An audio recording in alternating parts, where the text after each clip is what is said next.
Bismillahirrahmanirrahim. Assalamualaikum warahmatullahi wabarakatuh. Baik, kita akan melanjutkan pembahasan perkuliahan kita di bab berikutnya. Di sini kita akan membahas mengenai konsep statika fluida. Nah, di pembahasan mengenai statika fluida ini, sesuai namanya, kita akan membahas tentang fluida atau zat cair dan perilakunya itu seperti apa. Kemudian statika itu maksudnya adalah kita akan membahas zat cair tersebut atau fluida tersebut ketika dia dalam kondisi statis atau bisa dikatakan tidak sedang dalam keadaan mengalir, seperti itu. Nah, ada beberapa hal yang akan menjadi topik pembicaraan kita di konsep statika fluida ini, dan ada beberapa besaran yang juga nantinya akan berkaitan yang akan kita bahas satu persatu.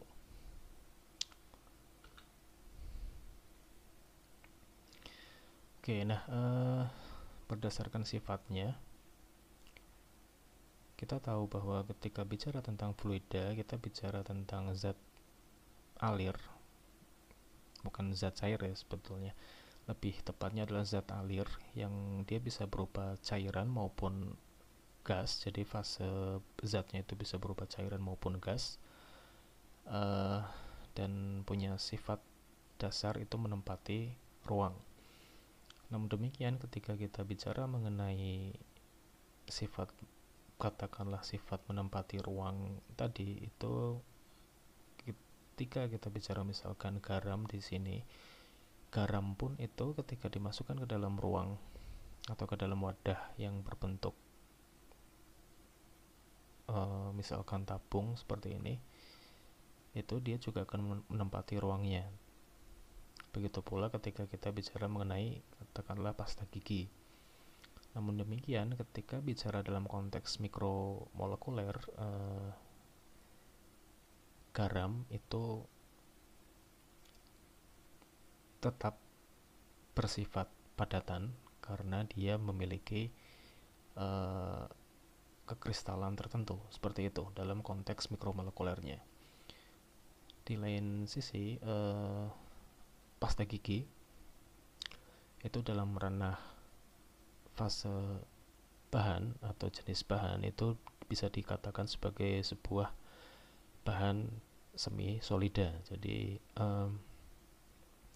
semacam dalam kondisi transisi antara fluid atau fluida dengan kondisi solid atau padatan. Jadi fase bahan dari pasta gigi ini bisa dikatakan dalam fase semi solid.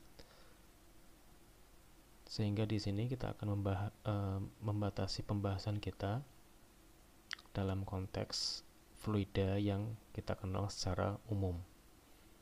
Dan lebih khusus lagi di pembahasan mengenai statika fluida dan nantinya di pembahasan mengenai dinamika fluida, kita akan membahas lebih sering itu dalam konteks fluida cairan atau zat cair, begitu.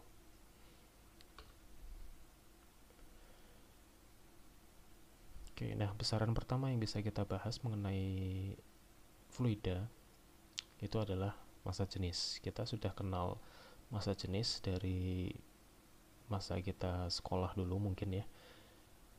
Kita juga sudah mengenal persamaan dasar dari massa jenis itu sendiri, yaitu Rho sama dengan M per V, di mana Rho itu adalah massa jenisnya, M itu adalah massa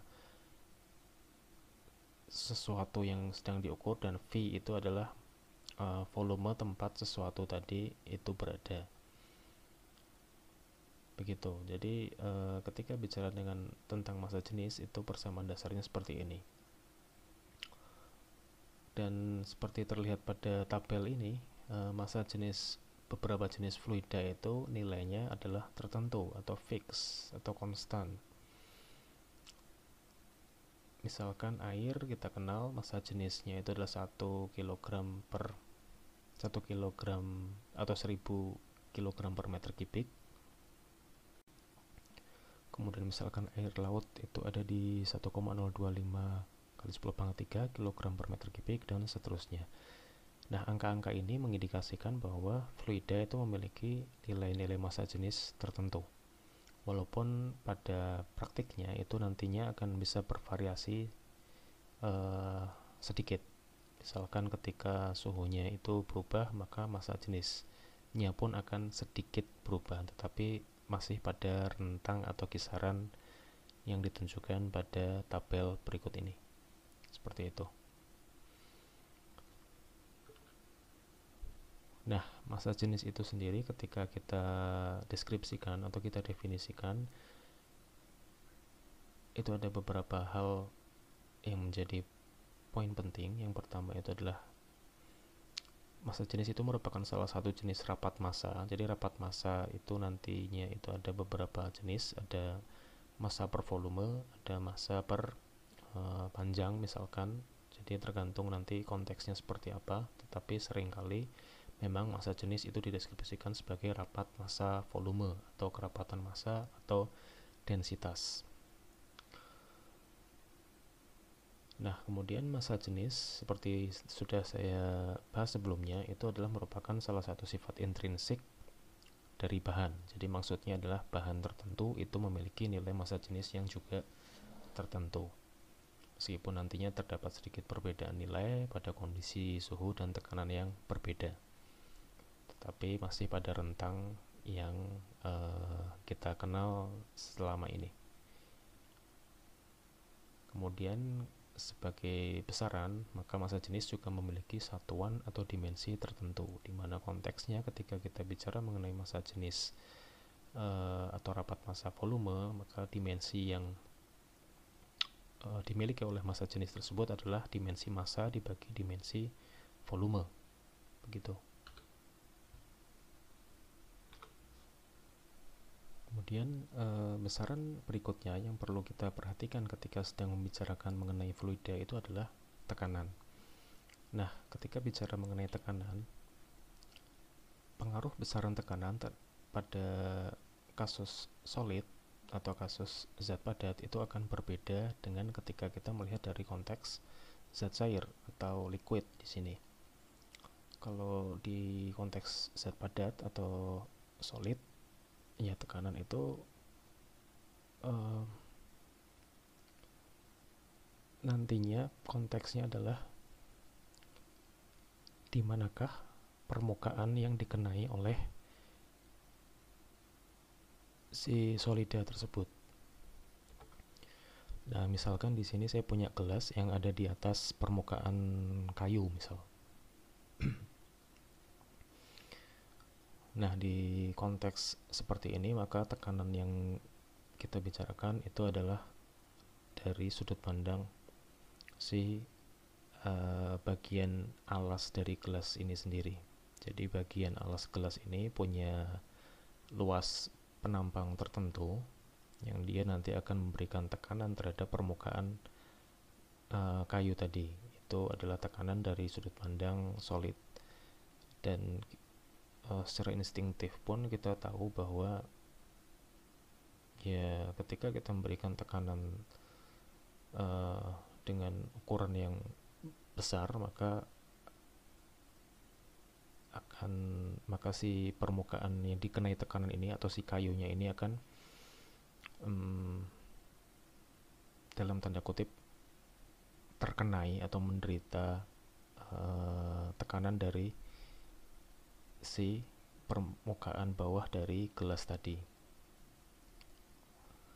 Sedangkan kalau ketika kita berbicara dari sudut pandang liquid atau zat cair di sini, tekanan itu sedikit berbeda konteksnya, yaitu dalam artian bahwa dalam konteks liquid, misalkan dia ada di dalam wadah tertentu, katakanlah dalam gelas seperti ini, maka tekanan yang diberikan oleh liquid ini atau zat cair ini itu mengarah ke segala arah dari permukaan atau dari wadah gelasnya.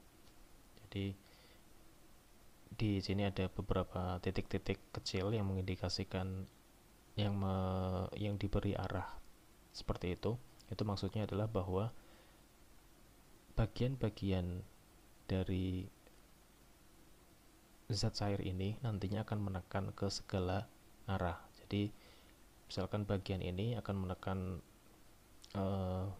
bagian fluida di bagian liquid di sebelahnya, kemudian yang sebelahnya menekan sebelahnya lagi, dan seterusnya seperti itu. Kemudian yang paling ujung akan menekan atau memberikan tekanan terhadap gelas. Kemudian yang paling bawah juga memberikan tekanan di ke bagian permukaan bawah gelasnya. Jadi dalam konteks zat cair, tekanan itu pada prinsipnya adalah dia akan menekan ke segala arah.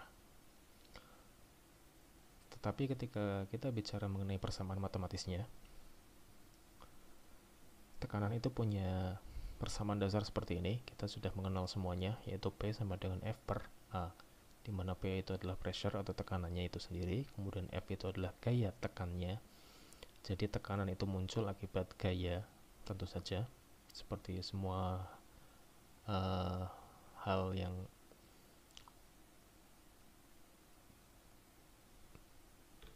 berubah bentuk atau berpindah atau sejenisnya itu juga diakibatkan oleh adanya gaya.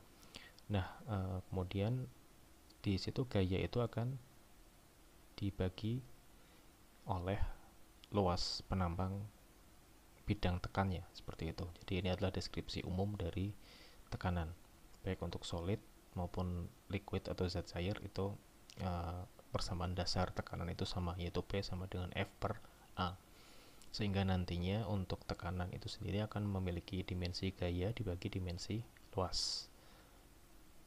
Sehingga dari sini nantinya kita juga bisa secara instingtif ya mengetahui bahwa satuan dasar atau satuan standar dari tekanan itu sendiri adalah satuan standar gaya dan satuan standar luas, yang bisa kita deskripsikan sebagai Newton per meter persegi, begitu. Nah, Newton per meter persegi ini itu kadang dipersingkat penamaannya menjadi Pascal. Jadi Newton per meter persegi atau Pascal itu merupakan satuan standar dari tekanan. Kemudian ketika bicara mengenai zat cair atau zat gas, jadi fluida pada umumnya, itu kita juga tidak lepas dari konsep tekanan khusus yang namanya adalah tekanan hidrostatis. Dengan kata kunci yang difokuskan di sini itu adalah yang atas menekan yang bawah.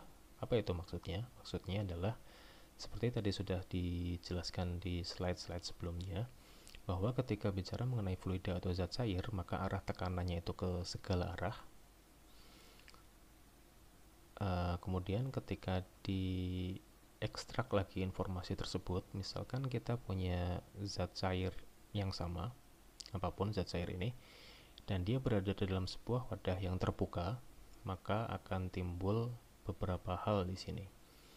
Hal pertama yang akan timbul adalah adanya tekanan bagian atas.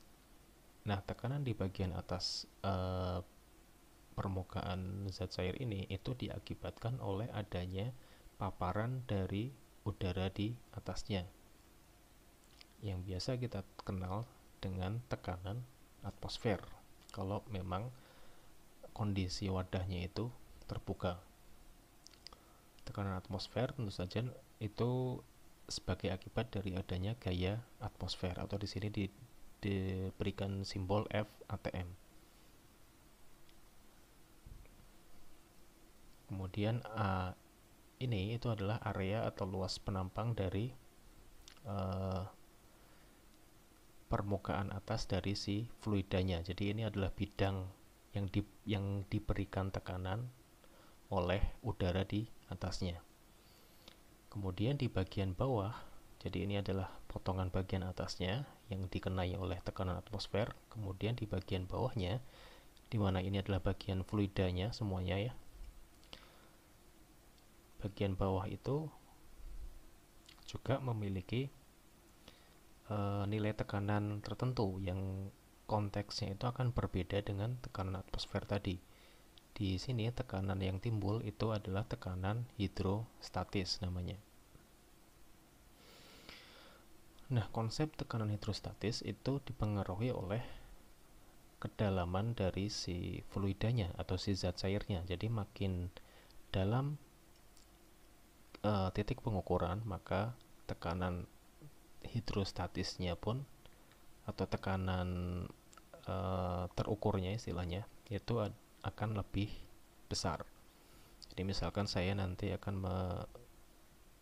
saya punya dua titik pengukuran tekanan, misal katakanlah saya yang pertama saya memilih titik ini,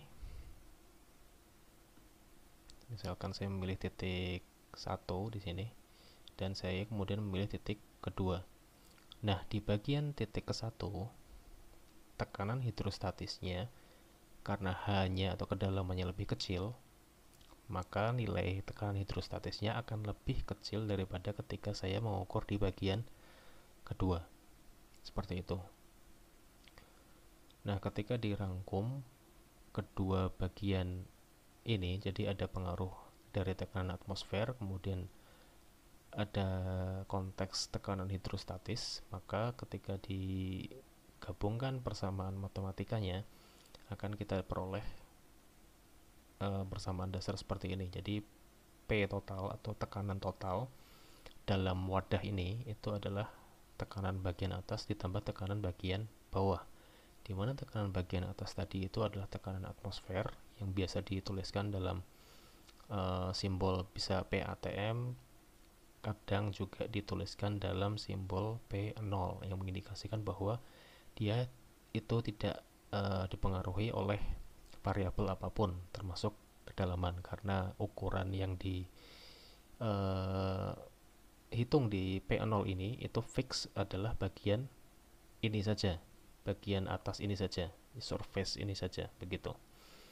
Sedangkan untuk di bagian bawahnya, yaitu bagian fluidanya atau bagian zat cairnya, itu dipengaruhi oleh gaya berat dibagi A, di mana ini adalah persamaan dasar dari tekanan tadi. Kemudian di sini gaya beratnya itu adalah M kali G. M-nya itu adalah massa dari fluidanya itu sendiri, itu berapa masanya. Kemudian G itu adalah percepatan gravitasi dan dibagi dengan A, di mana A itu adalah sama seperti yang tadi, A itu adalah luas penampang dari wadah tempat fluida itu berada. Nah, kemudian bisa dijabarkan kembali, misalkan kita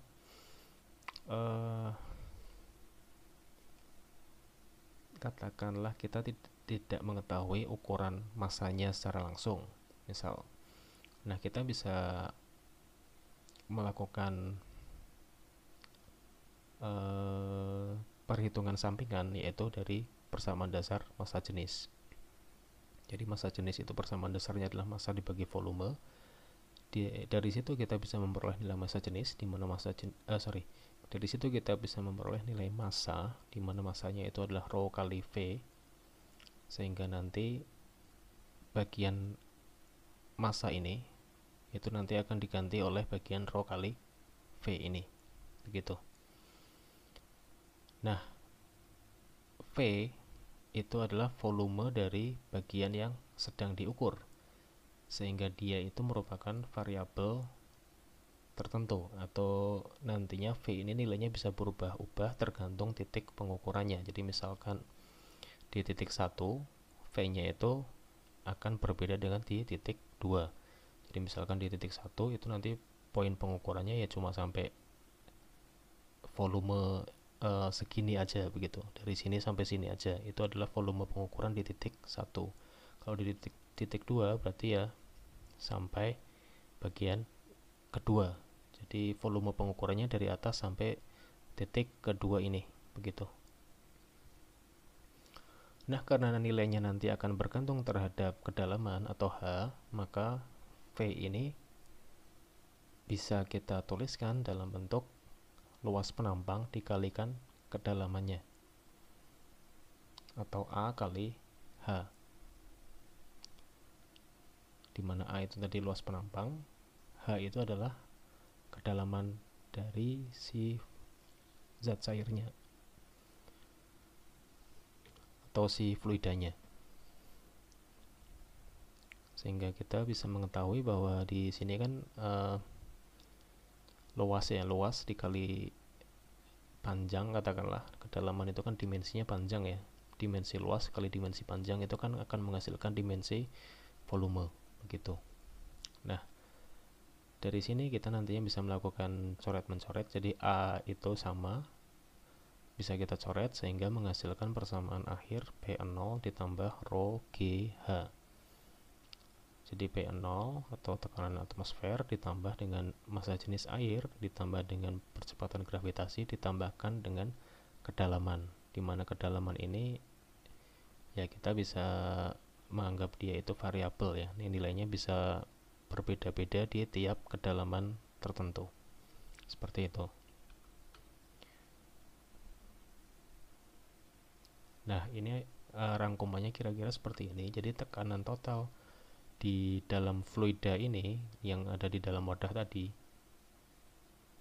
itu adalah P sama dengan P0 tambah rho GH gitu, dimana suku rho GH ini dinamakan suku tekanan hidrostatis, sedangkan suku P0 itu adalah suku tekanan udara di atas fluidanya atau biasa kita kenal dengan tekanan atmosfer.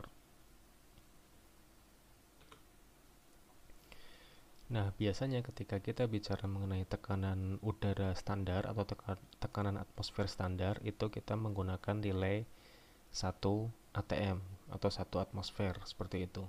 Dimana kalau kita konversikan itu nilainya adalah 1,013 kali 10 pangkat 5 Pascal.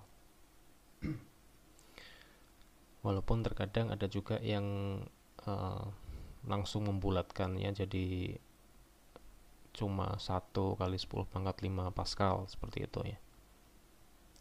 Walaupun ini pembulatannya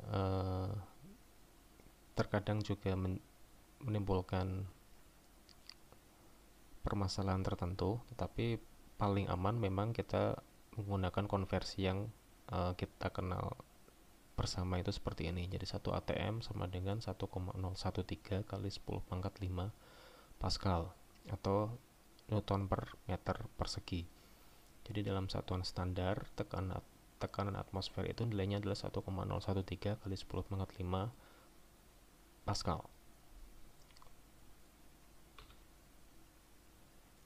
Nah, implikasi dari adanya tekanan hidrostatis tadi, di mana nilainya itu hanya bergantung kepada kedalaman. Jadi kan kalau kita tinjau dari bentuk matematisnya, tekanan total itu sama dengan P0, di mana P0 itu fix 1 atm kalau kasusnya adalah di dalam wadah terbuka si fluidanya. Jadi nilainya tetap 1 atm. Rho itu juga tetap atau konstan karena dia itu merupakan sifat internal dari atau intrinsik dari si fluidanya. Jadi misalkan fluida air maka nilainya juga fix, misalkan fluida yang digunakan itu minyak maka juga nilainya itu fix, massa jenisnya. G atau percepatan gravitasi juga nilainya fix, jadi dia juga konstanta.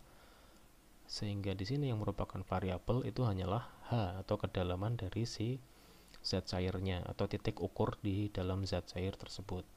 Implikasinya adalah kita kalau memiliki wadah dalam bentuk apapun, asalkan fluidanya sama dan titik pengukurannya sama, itu maka akan memiliki tekanan yang sama. Maksudnya adalah ketika kita mengambil titik ukur di sini, misal di HA atau kedalaman A, mau bentuk wadah yang lurus seperti ini, mau yang seperti ini atau yang seperti ini, seperti apapun bentuk wadahnya atau tempatnya, itu akan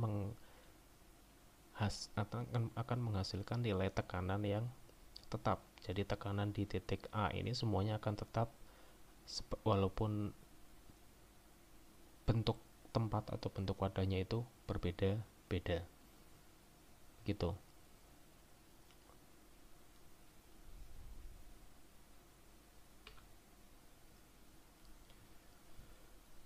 Nah, kemudian kita ambil contoh sedikit yang cukup mudah. Nah, di sini misalkan kita ingin mengukur tekanan pada kedalaman 10 meter di bawah permukaan danau. Dan diketahui misalkan tekanan di permukaan danaunya itu 1 atm. Begitu. Dikatakanlah di sini saya punya misalkan danau. Danau itu kan pada hakikatnya juga air yang berada di dalam wadah tertentu seperti itu ya. Nah, misalkan seperti ini danaunya, kemudian ini permukaannya. Nah, di sini itu adalah P0 atau tekanan atmosfer akibat adanya paparan atau tekanan dari udara luar, karena danau itu tentu saja dia terbuka atasnya. Kemudian kita ingin mengukur tekanan di kedalaman 10 meter. Jadi misalkan ada orang menyelam begitu, misalkan sampai ke kedalaman 10 meter di danau tersebut, dan dia membawa alat ukur tekanan. Nah, berapakah tekanan yang akan terbaca pada alat ukur yang dibawa oleh orang yang menyelam sedalam 10 meter ini? Nah, ini kita bisa manfaatkan persamaan dasar dari tekanan total tadi ya. Jadi ada tekanan total, itu adalah tekanan akibat atmosfer atau akibat udara di atasnya ditambahkan dengan rho G H. Berarti di sini adalah 1,013. Ini saya langsung menggunakan bersama satuan standar. Jadi 1,013 kali 10 pangkat 5 Newton per meter persegi ditambah massa jenis air misalkan 1000 begitu ya, kilogram per meter kubik, karena dia itu nilainya sudah standar, nilainya biasanya 1000 kalau dalam satuan kilogram per meter kubik. Kemudian percepatan gravitasi misalkan kita ambil standarnya itu 10, dan misalkan di situ kedalamannya di contoh soal ini adalah 10 meter. Nah, ini simply tinggal diolah penjumlahannya. Jadi 1,013 kali 10 pangkat 5 ditambah 12345, jadi 1 kali 10 pangkat 5 juga. Sehingga hasilnya adalah 2,013 kali 10 pangkat 5 Newton per meter persegi atau Pascal, sama saja gitu.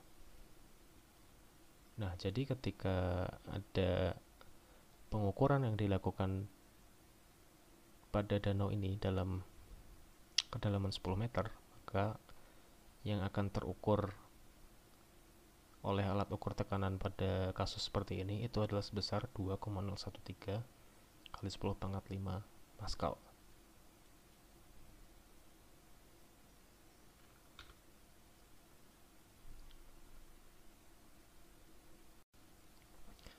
Oke, nah di contoh yang berikutnya ini akan saya skip sebagai latihan untuk Anda. Di sini intinya adalah Anda diminta untuk mencari tahu perbedaan tekanan atau selisih tekanan darah. Selisih tekanan darah dari seorang manusia begitu ya. Misalkan namanya Abdul di sini, tingginya itu 170 cm. Jadi 170 cm itu adalah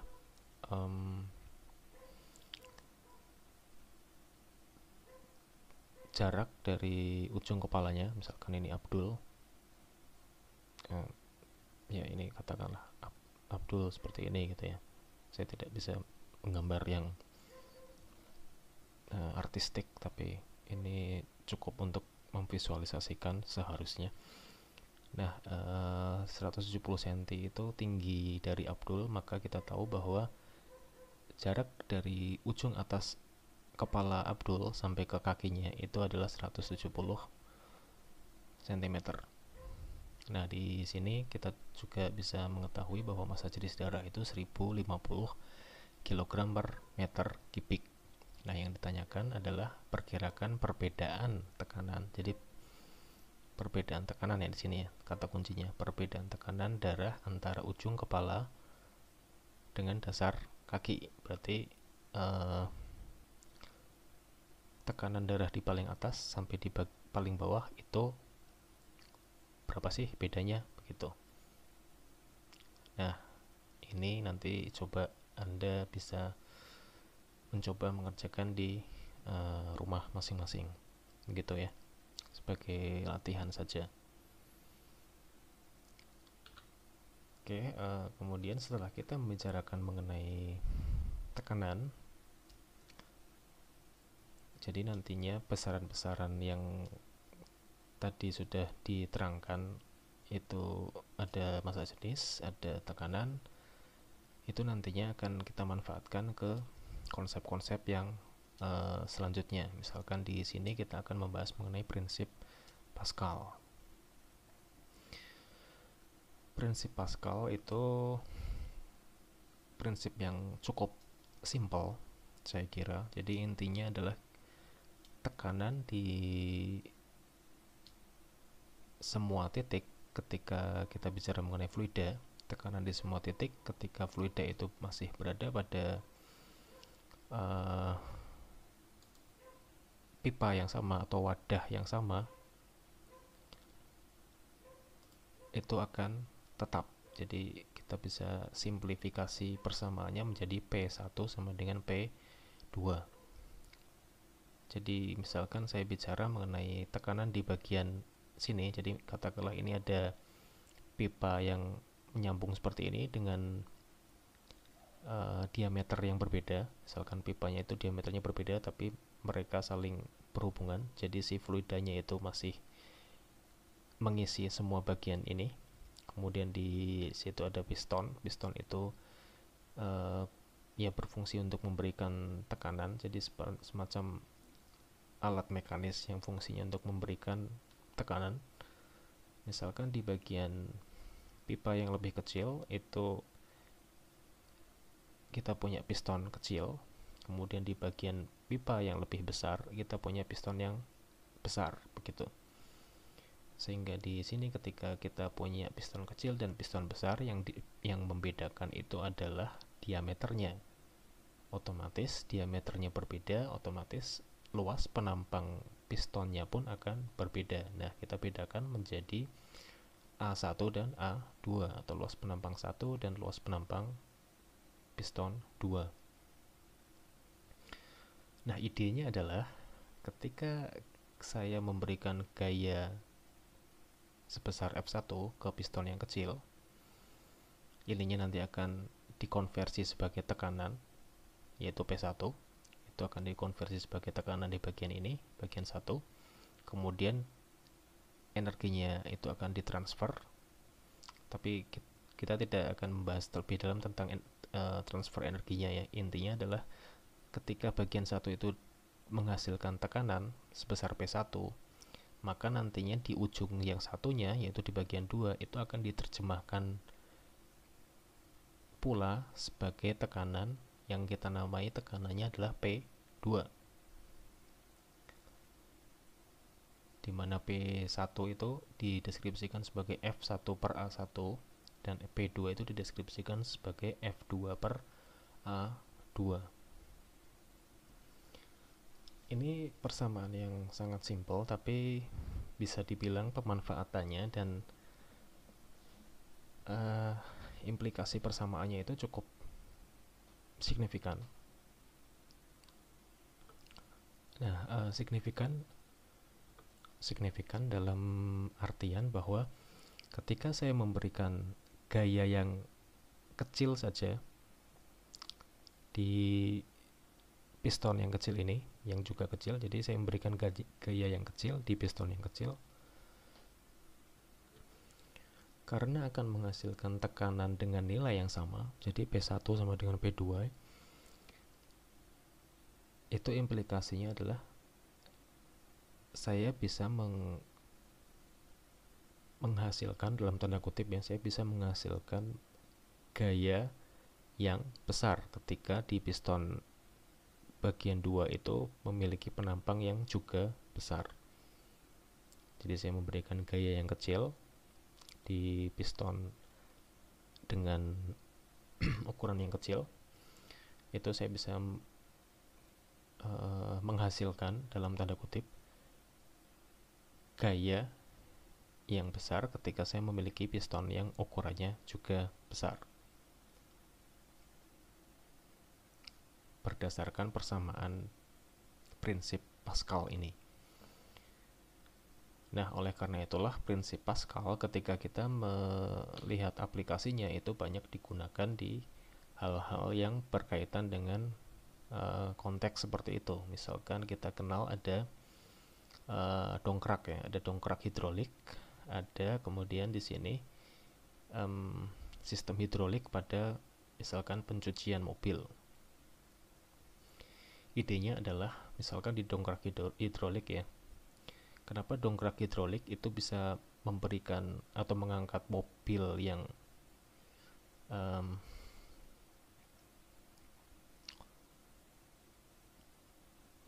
masanya cukup berat, itu karena adanya prinsip Pascal di situ yang bekerja. Jadi ketika kita memberikan gaya yang kecil pada handle ini handle-nya seperti ini ya, kemudian ini ada istilahnya itu adalah ram atau papan tumpuannya. Jadi kita memberikan gaya yang kecil pada handle berukuran kecil ini, dan di dalam sini itu ada fluida yang dialirkan oleh mekanisme tertentu. Nah, berdasarkan prinsip Pascal, maka nantinya gaya yang saya berikan dengan ukuran yang kecil tadi itu akan diterjemahkan menjadi gaya berukuran besar karena ramnya ini atau si papan tumpuannya ini itu memiliki radius atau diameter yang cukup besar, sehingga berdasarkan prinsip Pascal tadi saya juga bisa memberikan gaya dorong ke atas yang besar.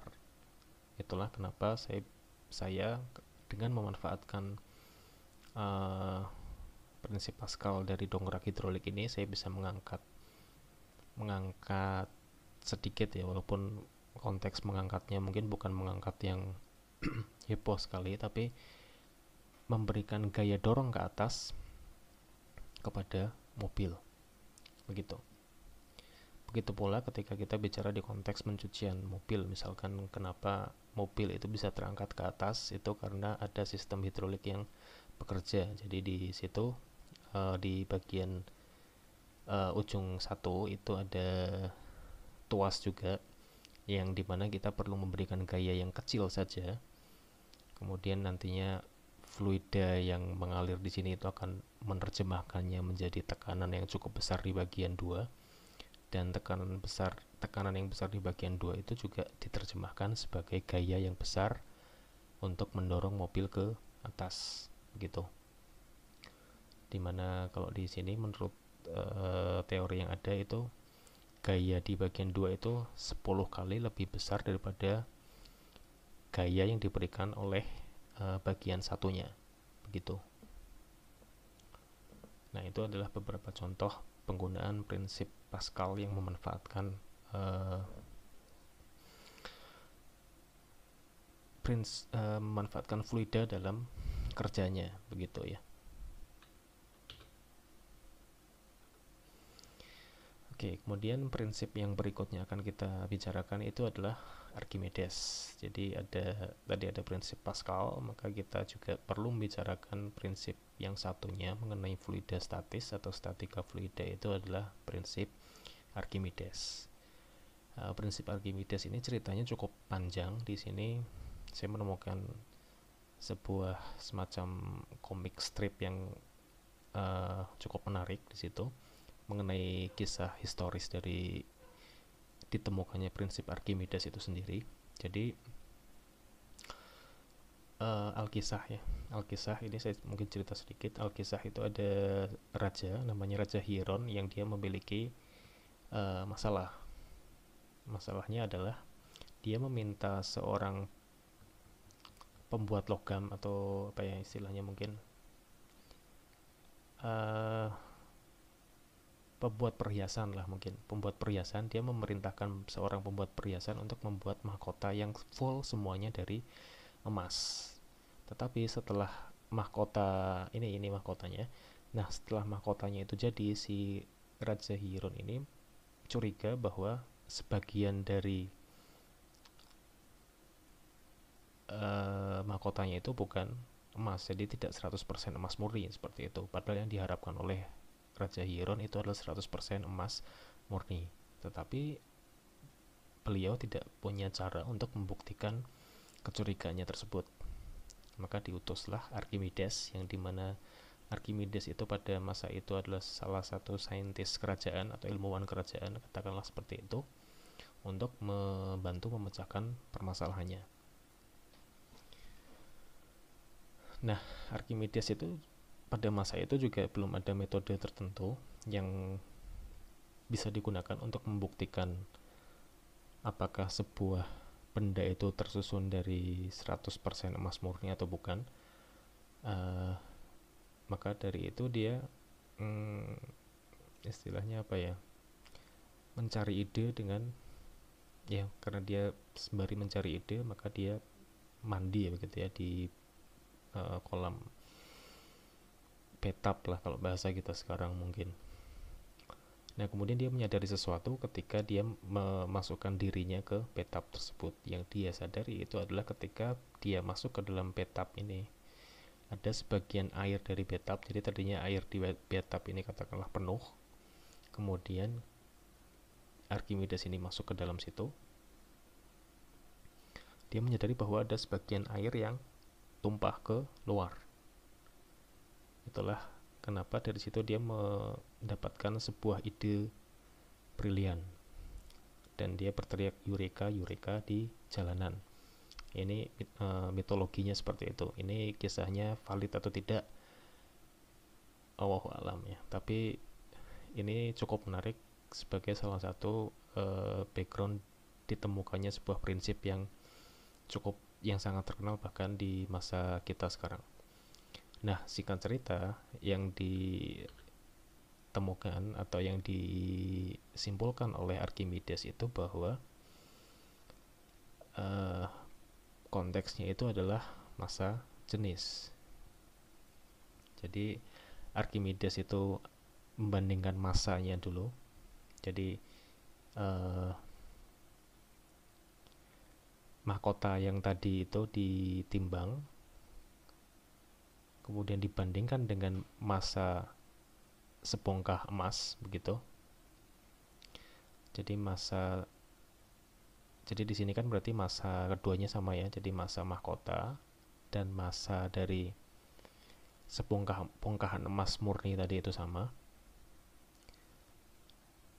Tetapi ketika dimasukkan ke air, katakanlah ini misalkan pertama dia memasukkan dulu bongkahan emas ke air, kemudian ada air yang tumpah, maka dia bisa tahu volume air yang tumpah ini sama dengan volume bongkahan emas. Nah, di situ dia sudah tahu dulu volume bongkahan emas. Kemudian dia melakukan hal yang sama dengan si mahkotanya. Jadi mahkotanya juga dimasukkan ke dalam air, kemudian airnya ada yang tumpah juga. Nah, ternyata ketika dibandingkan air atau volume air yang tumpah ketika dimasuki bongkahan emas dan volume air yang tumpah ketika dimasuki mahkota itu tidak sama. Jadi seharusnya kalau misalkan dua hal ini adalah hal yang sama, jadi kalau ini bongkahan emas, ini mahkota yang murni emas semua, harusnya kalau massanya sama, volumenya kan sama ya, karena kita tahu bahwa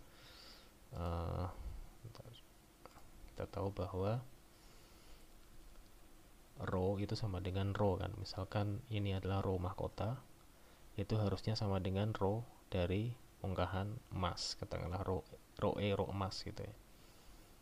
Harusnya seperti ini. Ini idealnya kalau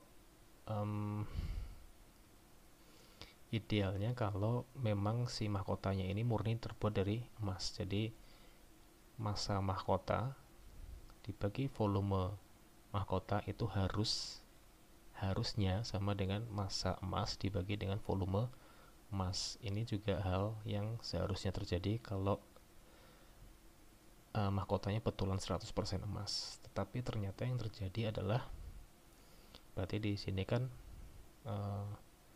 massa mahkota itu sama dengan massa emas. Ini ideal.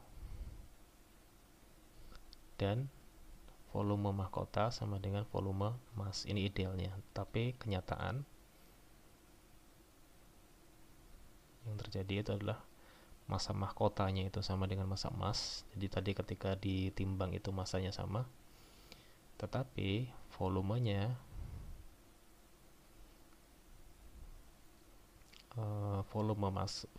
mahkota itu tidak sama dengan volume emas. Atau di sini kalau dikatakan the displaced water weigh more, berarti si volume dari mahkota ini lebih besar daripada volume emas murni.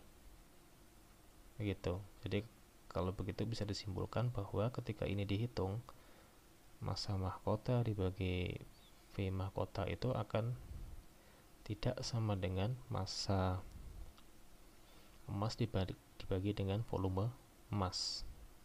Atau kalau ini lebih besar, maka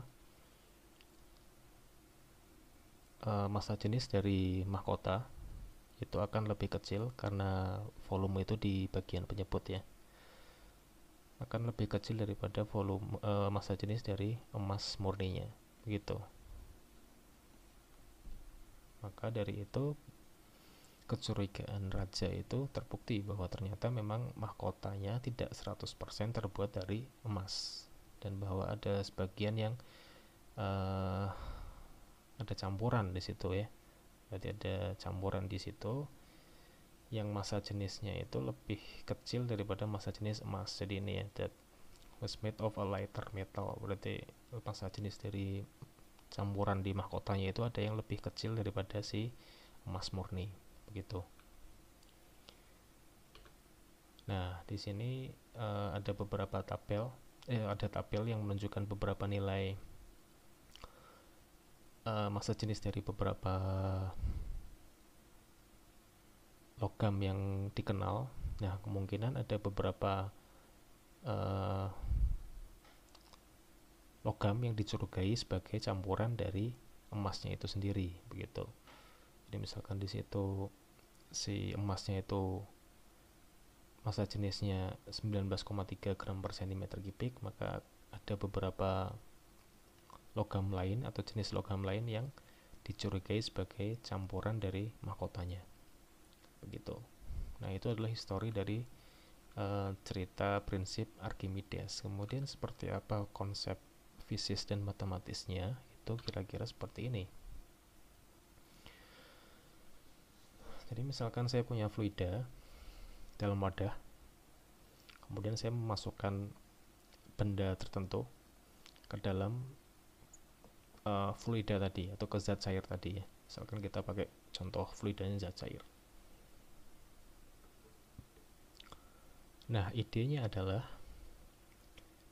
di situ kita memanfaatkan juga tekanan hidrostatis. Jadi tekanan hidrostatis katakanlah ini titik 1 ya, katakanlah bagian atas. Jadi misalkan ini bentuk bendanya rapi, bentuk kubus seperti ini. Kemudian bagian atas katakanlah kita beri nama bagian 1, kemudian bagian bawahnya kita beri nama bagian 2. Nah, di bagian 1 tekanan hidrostatisnya itu kan simply rho GH. Ini tekanan hidrostatisnya ya, kita tidak memperhitungkan tekanan atmosfernya di situ. Nah, itu rho GH seperti ini. Kemudian tekanan itu juga bisa dideskripsikan sebagai gaya per A, atau di situ deskripsinya adalah F1 per A, sehingga kita bisa mengubah bentuknya menjadi F1 sama dengan P1 kali A, di mana P1 ini adalah rho GH. Maka bisa kita simpulkan bahwa F1 atau gaya yang menekan bagian atas dari kubus ini itu sebesar P1 kali A atau Rho kali G kali H kali A gitu. Sedangkan di bagian kedua, bagian bawahnya itu nilainya adalah Rho G H tambah S, di mana S itu sendiri adalah panjang atau sisi dari si kubusnya. Jadi jarak antara sini ke sini itu kan S ya. Maka ada suku S di situ. Jadi Rho G H plus S. Bagian berikutnya itu masih sama. Jadi P2 sama dengan F2 per A. Sehingga bisa di otak-atik persamaannya. Jadi F2 sama dengan P2 kali A. Dan P2 nya itu tadi adalah Rho G H plus S dikali A. Ini adalah tekanan atau gaya tekan di bagian gaya tekan di bagian alas dari kubus. Jadi di sini Rho G H plus S kali A, kalau di sini cuma Rho G H kali A. Nah, dari penggabungan kedua persamaan tersebut kita bisa menemukan sebuah relasi bahwa ada gaya yang namanya adalah gaya apung atau FA, atau biasa disebut dengan gaya apung gitu ya, atau kalau di bahasa Inggris buoyant force atau gaya ke atas begitu. Ini adalah gaya apung.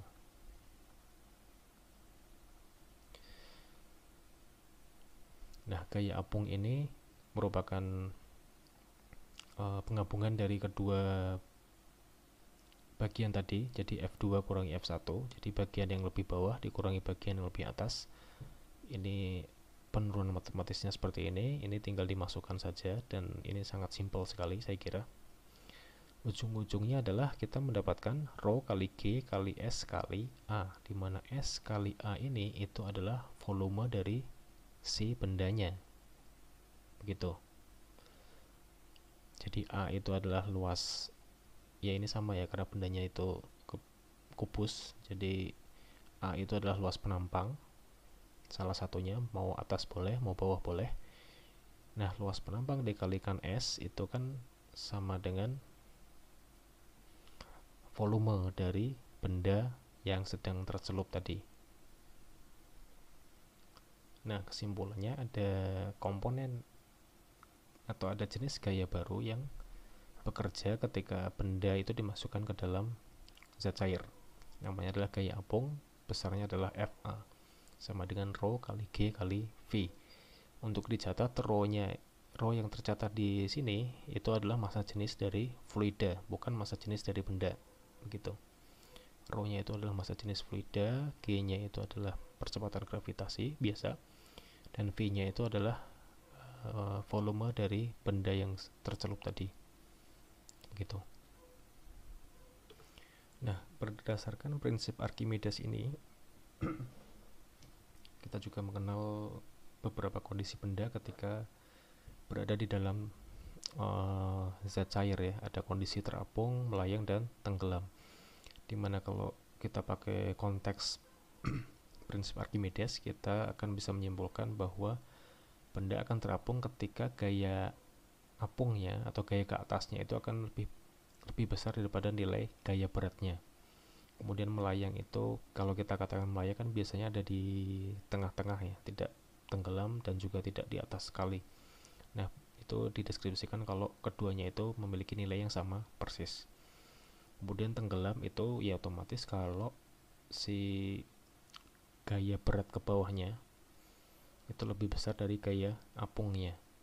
Begitu, dimana masing-masing komponennya itu dideskripsikan oleh persamaan-persamaan ini. Jadi gaya apung itu adalah massa jenis fluida kali G kali V, dimana V-nya itu adalah V benda ya. Sedangkan W itu adalah gaya berat dari si bendanya. Jadi massa bendanya, massa dari objek yang ada di sini, kemudian dikali dengan percepatan gravitasi. Seperti itu untuk masalah persamaan atau prinsip Archimedes. Baik, kemudian di sini kita akan mencoba satu buah contoh mengenai konsep penggunaan hukum Archimedes tadi. Misalkan ada sebuah kasus, ada benda yang berbentuk tak teratur dimasukkan ke dalam air, di mana 10% dari volume benda tadi itu menyembul keluar dari permukaan air, atau maksudnya mengapung keluar dari permukaan air. Kemudian ketika si benda itu dipindahkan ke fluida yang lain, volume yang keluar dari fluidanya itu sekitar 25%. Kemudian perkirakan atau hitunglah massa jenis dari fluida kedua ini.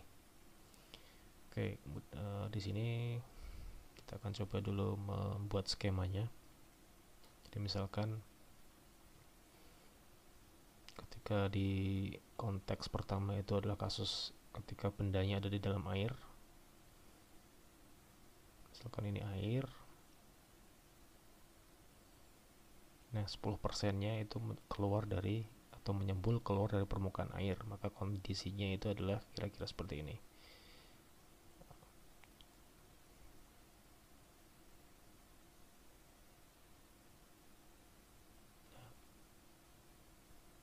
Nah, kira-kira seperti ini.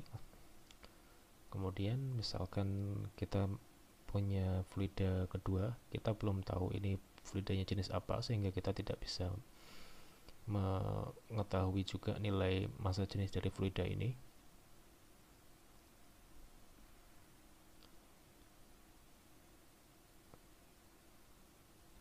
Saya sebutnya fluida 2 aja misal. Nah, di fluida 2 ternyata 25%, jadi agak lebih banyak yang keluar dari fluidanya.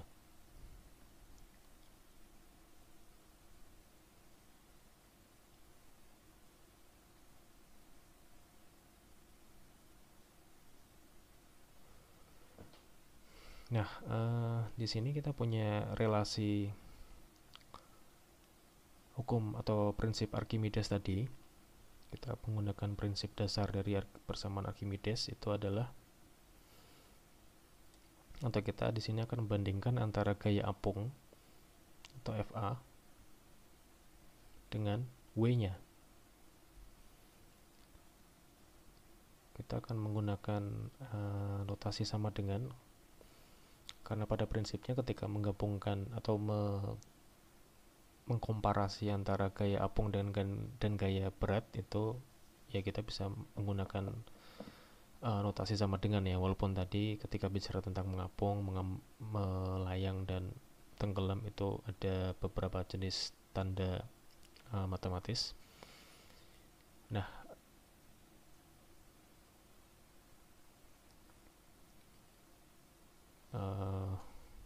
kita ingat bahwa gaya apung itu adalah rho dari fluida atau massa jenis fluida dikali G kali V-nya. Di situ V yang dimaksud adalah volume benda.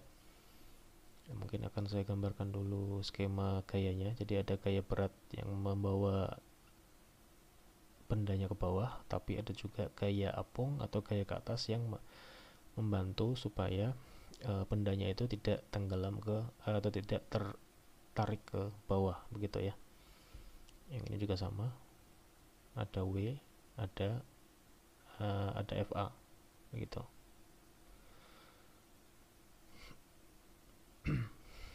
Nah, kemudian untuk W-nya sendiri itu adalah massa benda dikali dengan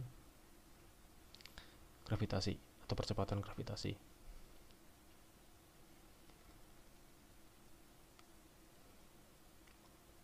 Oke, kita berangkat dari persamaan ini dulu. Atau kita juga bisa memanfaatkan ini ada massa benda, tapi kita belum tahu massa bendanya itu berapa, maka kita coba memasukkan bentuk lain atau korelasinya dengan massa jenis bendanya. Jadi misalkan saya punya rho atau rho B begitu ya, rho B sama dengan MB dibagi VB. Nah, mungkin untuk keseragaman saja ini saya beri juga simbol atau subscript B yang maksudnya adalah volume benda. Jadi kita tidak membicarakan volume fluida di konteks ini. Jadi volume, ketika bicara volume di konteks Archimedes maksudnya adalah volume benda, bukan volume fluida yang ada di wadahnya. Nah, dari persamaan dasar massa jenis benda kita bisa mengganti bentuknya jadi massa benda sama dengan rho B kali VB, begitu. Nah, dari sini kita bisa otak-atik bentuk matematisnya. Jadi ini tetap bagian kiri rho F kali G kali VB. Kemudian di bagian kanan kita masukkan dalam bentuk rho B. Berarti rho B kali VB dikali G, gitu.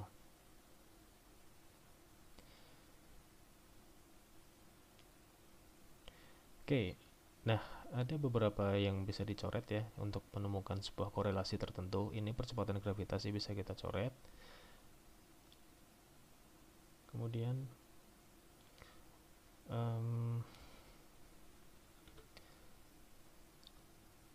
yang perlu diperhatikan juga di suku bagian kiri itu kita perlu memperhatikan bahwa VB yang dimaksud, atau saya beri simbol ini deh untuk membedakan ya.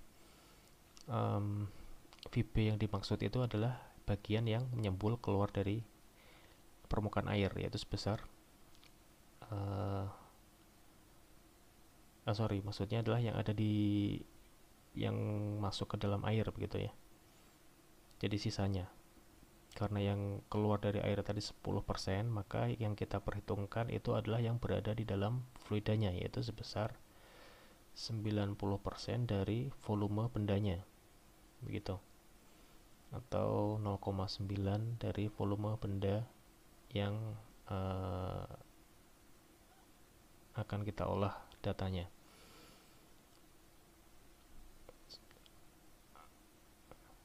Nah, 0,9 atau 90% dari VB. Kenapa kita tinjaunya yang 90%? Karena kita meninjau dari sudut pandang benda yang sedang berada di dalam air. Jadi 10% yang ada di luarnya itu ya tidak bisa kita perhitungkan karena tidak ada lagi hubungannya dengan atau tidak terbantu dengan adanya fluida di sini, begitu. Jadi yang terbantu oleh adanya fluida di sini itu hanyalah sebagian 90% ini. Maka dari itu di sini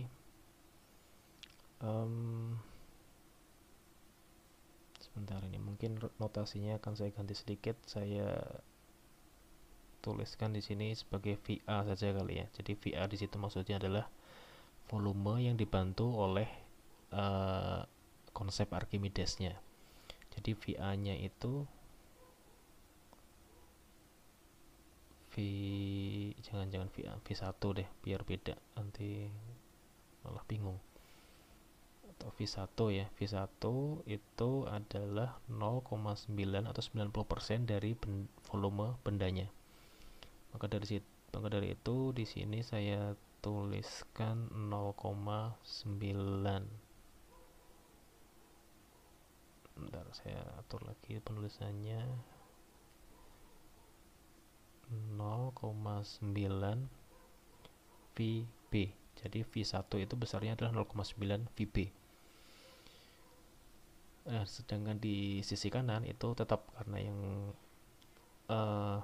konteksnya itu adalah gaya berat, di mana gaya berat itu yang diperhitungkan adalah keseluruhan dari bendanya, bukan cuma bagian yang ada di dalam air.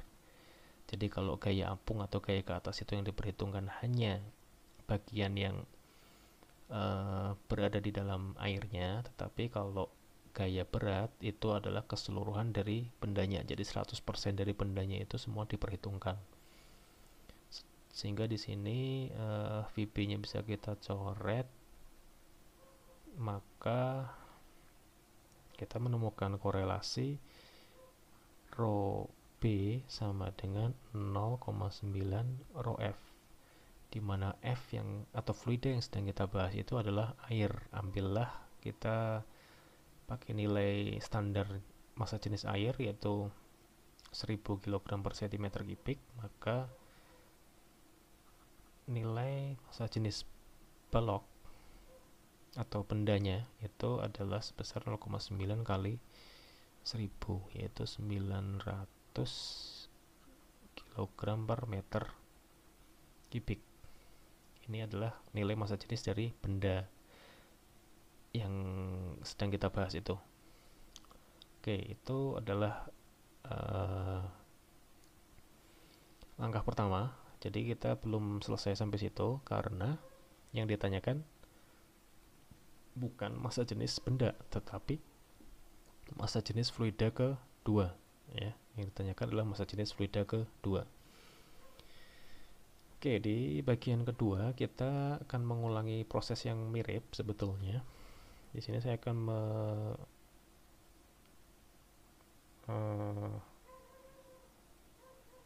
memakai notasi V2 ya. Misalkan saya pakai notasi V2 untuk mendeskripsikan bagian yang berada di dalam air ini.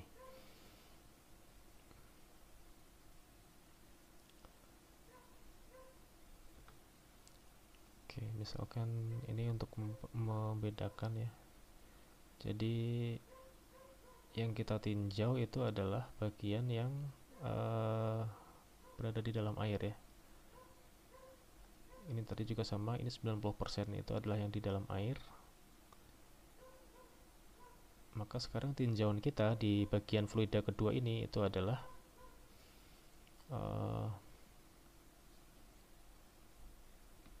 bagian yang di dalam air. Jadi kalau 20%-nya itu menyembul, maka sisanya itu adalah 75% atau 75% dari volume benda tersebut, atau 0,75 dari volume benda yang sedang kita bahas.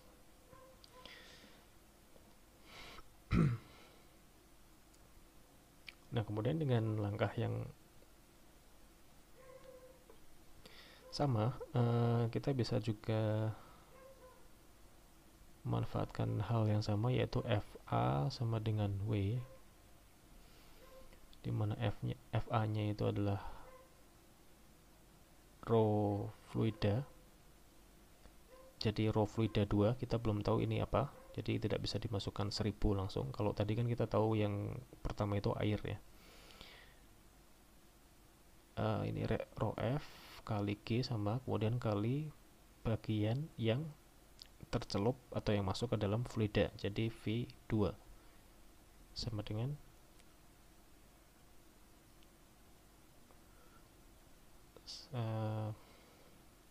rho benda ya, sama dengan rho benda dikali